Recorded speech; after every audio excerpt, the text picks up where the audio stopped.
নমস্কার বন্ধুরা, test best রেসিপিতে সবাইকে স্বাগত। শুভ চৈত্র সংক্রান্তি।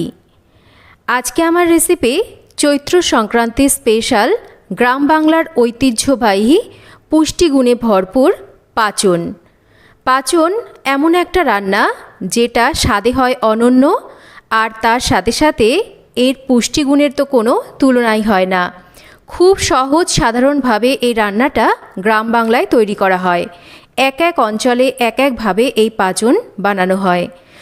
তো আজকে আমি কিভাবে বানাচ্ছি চলুন দেখে নেওয়া যাক। পাঁচন রান্নার জন্য বিভিন্ন রকম সবজির ব্যবহার করা হয়। তো আমি এখানে আজকে সবজির মধ্যে নিয়েছি পেঁপে, বরবটি, নিয়েছি এঁচোড়, নিয়েছি কয়েক টুকরো আলু, অল্প করে নিয়েছি কয়েক টুকরো মিষ্টি কুমড়ো, গাজর নিয়েছি বেগুন, সুরেশ্বরী বা এমনি যে ডাঁটা পাওয়া যায় সেই ডাঁটা, আর তার সাথে নিয়েছি এখানে দেখুন সজনের ডাঁটা। মোট কথা হলো হাতের কাছে যে সমস্ত সবজি আপনার থাকুক না কেন, আপনি নিজের পছন্দ মতন সব সবজি এই পাঁচনে ব্যবহার করতে পারেন। তো আমি এই সমস্ত সবজি দিয়েই পাঁচনটাকে আজকে রান্না করে দেখাবো। তার সাথেই লাগছে কয়েক টুকরো কাঁচা আম। পাঁচন রান্নার জন্য আমি এখানে দেখুন একটা পাত্রে অল্প একটু জল গরম বসিয়েছি।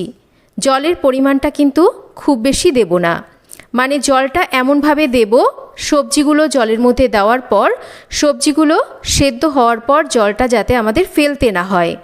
মানে জলটা অল্প করেই দিতে হবে যাতে সবজিটাও সুন্দরভাবে সেদ্ধ হয়ে যায়, সবজির পুষ্টিগুণটাও বজায় থাকে, আর সেই জলটাই আমাদের রান্নায় ব্যবহার করা হয়। সবজিগুলোকে এই পাত্রে ঢেলে দিচ্ছি আর এক বাটি ভেজানো ছোলা দিয়ে দিচ্ছি ওপর থেকে। একটা ঢাকা দিয়ে আমি সবজিগুলোকে একটু হালকা করে মিনিট 5 রেখে দিচ্ছি। 5 মিনিট পর আমি ঢাকাটাকে সরিয়ে নিচ্ছি। দেখুন সবজিগুলো কিন্তু মানে জলটা কিন্তু ফুটতে শুরু করেছে, সবজিগুলো কিন্তু হালকাভাবে মজে এসেছে। এবার অল্প করে একটু লবণ দিচ্ছি। এই সময় একটু যদি আমরা লবণটাকে দিই সবজির মধ্যে লবণটা কিন্তু ভালো করে ঢুকবে। এবার এই যে এই সবজিগুলোকে একটু আমরা ভালো করে উল্টে পাল্টে দেব, কারণ নিচের সবজিগুলো নয়তোবা বেশি সেদ্ধ হয়ে যাবে, ওপরের সবজিগুলো শক্ত থেকে যাবে। তাই এইভাবেই সমস্ত সবজিগুলোকে একটু ভালো করে উল্টে পাল্টে নাড়াচাড়া করে দিতে হবে। এবার আমি যে বেগুনটাকে রেখেছিলাম সেই বেগুনটাকে কিন্তু প্রথমে দিইনি, এবার বেগুনটাকে ওপর থেকে দিয়ে দিচ্ছি। একটা ঢাকা দিয়ে আমি সবজিটাকে আরও একটু সেদ্ধ হতে দিচ্ছি।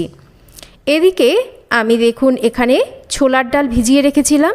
ডালটা খুব সুন্দরভাবে ভিজে যাওয়ার পর ডালের থেকে জলটাকে ঝরিয়ে নিয়ে বেটে নিয়েছি। ডাল বাটার সময় কোনো কিছুই দিইনি। এবার এই বাটা ডালের মধ্যে আমি একটু লবণ আর হলুদ দিয়ে ভালো করে লবণ আর হলুদটাকে এই ডাল বাটার সাথে মিশিয়ে নিচ্ছি।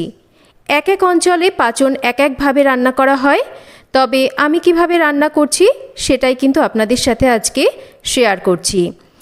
এবার ডাল বাটাটাকে কিন্তু খুব ভালো করে আমি লবণ হলুদ দিয়ে মিশিয়ে নিয়েছি। এদিকে আমি ঢাকাটা সরিয়ে নিচ্ছি। সবজিগুলো কিন্তু সুন্দরভাবে ভাপানো হয়ে গেছে। আর দেখুন বেগুনটাকে ওপর থেকে দিয়েছিলাম, বেগুনটাও কিন্তু ভাপে ভাপে সুন্দরভাবে নরম হয়ে গেছে। এর থেকে বেশি আর দরকার নেই। এবার সবজিটাকে আমরা একটা সাইডে নামিয়ে রাখব। এদিকে রান্নার জন্য তেল খুব ভালোভাবে গরম করে নিয়েছি, আর যে ডাল বাটাটা আমি তৈরি করে নিয়েছিলাম সেই ডাল বাটা থেকে আমি ছোট্ট ছোট্ট করে বড়া ভেজে নিচ্ছি। যেহেতু পাঁচনের মধ্যে বড়াগুলোকে দেওয়া হবে তাই বড়াগুলোকে কিন্তু বেশ একটু ছোট্ট ছোট্ট করেই বানিয়ে নিচ্ছি, যাতে করে বড়াগুলো বেশ পাঁচনের মধ্যে থাকে, সবাইকে দেওয়ার সময় এই বড়াগুলো সবার পাতে পড়ে। দেখুন বড়াগুলোকে বেশ একটু লাল লাল করে উল্টে পাল্টে ভেজে নিয়েছি। বড়াগুলো ভেজে নেওয়া হয়ে গেছে। এবার এই তেলের মধ্যে আমি বেশ কয়েকটা শুকনো লঙ্কা ফোড়ন দিচ্ছি।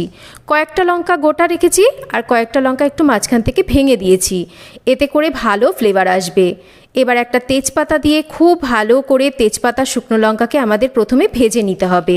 দিয়ে দেব এখানে আমি অল্প করে একটু পাঁচফোড়নটাও একটু ভাজা হলে এবার আমের টুকরোগুলোকে দিয়ে আমটাকেও মিনিট খানেক একটু এই তেলের ওপর ভাজা ভাজা করে নেব। আমটা একটু ভাজা ভাজা করে নেওয়ার পর ঝালের জন্য বেশ কয়েকটা চিড়ে নেওয়া কাঁচা লঙ্কা দিচ্ছি, আর তার সাথে আমি এখানে সামান্য করে একটু জিরের গুঁড়ো আর ধনের গুঁড়ো জলের মধ্যে আগে থেকে ভিজিয়ে রেখেছিলাম, সেই মশলাটাকে দিয়ে দিচ্ছি এখানে আদা বাটা। এবার এই মশলাটাকে আমরা একটু ভালো করে কষিয়ে নেব। মশলাটা মোটামুটি মিনিট 2 ভালো করে কিন্তু কষিয়ে নিয়েছি। মশলা ভালো করে কষানো হয়ে গেলে এবার আগে থেকে যে সবজিটাকে আমরা সেদ্ধ করে রেখেছি সেই সবজিটাকে কিন্তু জলসহ দিয়ে দিচ্ছি। দেখুন, আমি যেহেতু অল্প পরিমাণ জল দিয়ে সবজিটাকে সেদ্ধ করেছিলাম, জলটা ফেলার দরকার পড়েনি, আর সেই জলেই কিন্তু রান্নাটা হবে। খুব বেশি জল কিন্তু এখানে দিয়ে দেবেন না, কারণ পাঁচন কিন্তু বেশ একটু গায়ে গায়ে শুকনো শুকনো হয়, তাই জলের পরিমাণ আমাদের সেটা মাথায় রেখে দিতে হবে। এবার সবজিগুলোকে ঢেলে দেওয়ার পর একটু নাড়াচাড়া করে নিয়ে বাদবাকি লবণ আর পরিমাণ মতন হলুদ দিয়ে দেব, আর খুব ভালো করে সবজির সাথে লবণ হলুদকে এরকম নাড়াচাড়া করে মিশিয়ে রান্না করে নেব। পাঁচনের মধ্যে অনেকেই অনেক কিছু ব্যবহার করেন, অনেকে কিন্তু শিমের দানাও এখানে ব্যবহার করেন, তবে আমার কাছে আজকে নেই বলে আমি দিতে পারিনি। এবার একটা ঢাকা দিয়ে আমি এটাকে রান্না করছি। কিছু সময় পর ঢাকাটাকে সরিয়ে নিচ্ছি, আর স্বাদ মতন একটু মিষ্টি আমি এর মধ্যে দিচ্ছি, কারণ যেহেতু এটা সম্পূর্ণ নিরামিষ রান্না হবে আর এখানে কাঁচা আমের ব্যবহার রয়েছে, স্বাদটাকে একটু ব্যালেন্স করার জন্য আমার মনে হয় একটু যদি মিষ্টির ব্যবহার আমরা করি এটা খেতে বেশি সুস্বাদু হয়। তবে আপনাদের মন চাইলে দেবেন, না চাইলে মিষ্টিটা নাও দিতে পারেন। মিশিয়ে নেওয়ার পর আবারও ঢাকা দিয়ে বেশ কিছুক্ষণ রান্না করে নিতে হবে। এইভাবে ঢেকে ঢেকেই কিন্তু পাঁচনটাকে রান্না করতে হবে। দেখুন, পাঁচনটা রান্না করে নিয়েছি, বেশ এটা কিন্তু গামাখো হয়ে গেছে। এবার নাবানোর আগে এর মধ্যে আগে থেকে ভেজে নেওয়া সেই ডালের বড়া দেব, আর দেব একটা ভাজা মশলা। আমি এখানে গোটা জিরে, গোটা ধনে আর শুকনো লঙ্কা শুকনো খোলায় ভেজে গুঁড়ো করে নিয়েছিলাম, সেই ভাজা মশলাটাকেই কিন্তু আমি এখানে ব্যবহার করেছি। এবার সমস্ত কিছুকে দিয়ে ভালো করে নাড়াচাড়া করে মিশিয়ে নিলে তৈরি হয়ে যাবে দারুণ স্বাদের এই গ্রাম বাংলার ঐতিহ্যবাহী পাঁচন। পুষ্টিগুণে ভরপুর যেমন, সেই রকম এই পাঁচনের স্বাদও কিন্তু হয় অসাধারণ। এই চৈত্র সংক্রান্তিতে অনেকেই কিন্তু বাড়িতে পাঁচন তৈরি করে থাকেন।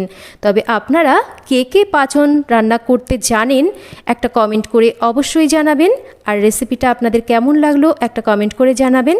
রেসিপি ভালো লাগলে একটা লাইক করবেন, রেসিপিটা শেয়ার করবেন, চ্যানেল সাবস্ক্রাইব করবেন। সবাই ভালো থাকবেন।